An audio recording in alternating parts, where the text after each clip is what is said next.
there's time whereby ngisaqala lezi zinto zokukhothana nakhona bengasesikhothana just bengihamba nekhothana hayi ubhuti mfethu bekayidonsisa shoot bekasanda ukungilanda bheka ngingajimanga angilandi kusina tendoda siyodlalwa manje le ndaba yakho ukukhothana nani ukujiva kumele nje one side kumele ukhethe between ibhola nokujiva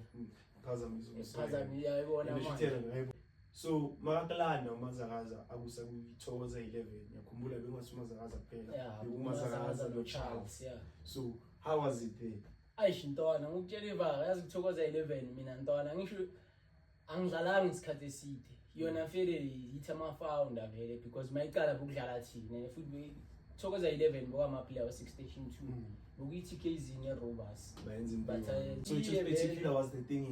siye vele angitshela intwana hayi ukuthi hayi so qala siye bashuta ama video ama promo video just for so wena bakhetha kanjani la ukuthi bayise wena because of wena boyi face of Aston Villa la and mind you bedlala bomatikiti 50 Kinja abendidlala izinja kuphela ke lapho sikhuluma ngama Hotman ama Hotman asikase sibhekile kuwo yiwo lawa namanje so wena bakwenza kanjani ukuthi I face of Aston Villa yo representer la because of nyakhumula washuta no Kolamlambo because of the picture behamba kakhulu social media vayela bebile yaqola mlambo nawo so wena mawaya la bathini kuwe bakulanda kanjani?